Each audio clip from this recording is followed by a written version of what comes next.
adolescente, Levana voit le jour au Caire en février 1938. Elle se souvient de son enfance en Égypte et de ses amis. Mon enfance, dans ma mémoire, était très belle.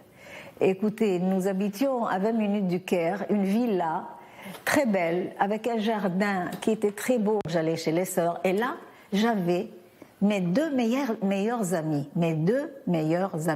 L'une était musulmane, Ayten Heikal, de l'aristocratie égyptienne, et l'autre était une catholique, une chrétienne, Yvonne Fadoul. Mais c'était normal, personne n'y pensait. Et nous étions le trio à l'école, une juive, une musulmane, une chrétienne, et sans y penser même. Des années glorieuses et aucune tension entre religions. Les Juifs vivent leurs pratiques sans crainte, heureux et épanouis. Ça, c'est le quartier juif en miniature. On se parlait d'un balcon à l'autre. C'était comme ça la vie. C'était beau. Vraiment, c'était beau. Puis, le 14 mai 1948, David Ben Gourion déclare l'indépendance de l'État d'Israël. À minuit, la vie de la famille de cette jeune fille, alors âgée de 10 ans, bascule. J'entends des coups à la porte, incroyables, presque ils cassaient la porte.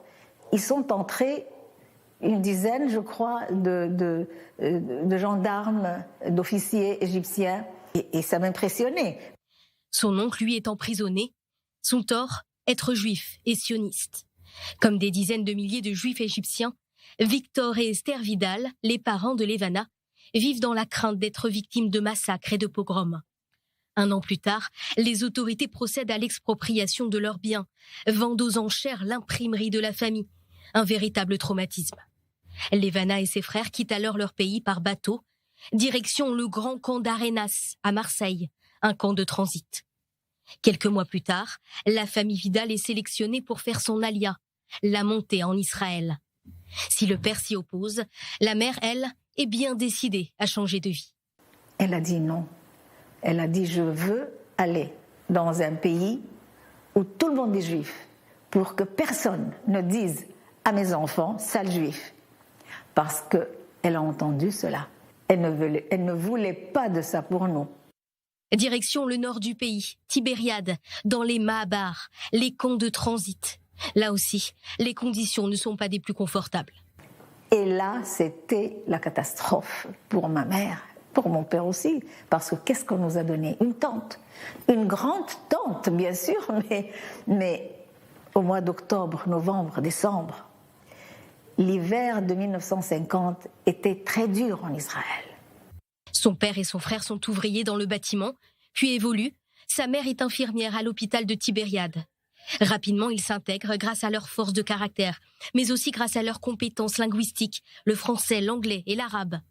Ils déménagent alors à Tel Aviv pour se rapprocher de l'unique université de l'époque, située plus au sud, à Jérusalem. Si ses parents n'ont jamais souhaité revenir dans leur pays natal, Levana, son mari, ses enfants et petits-enfants y sont retournés à plusieurs reprises, avec un sentiment particulier. Et là, j'ai découvert que de caractère, je suis égyptienne. J'ai retrouvé mon identité. Si pour Levana, il s'agit bien d'un miracle de pouvoir vivre en Israël depuis son adolescence, elle est aussi pleinement consciente que ses racines sont restées là-bas, dans cette Égypte qui n'existe plus que dans son cœur, dans sa mémoire.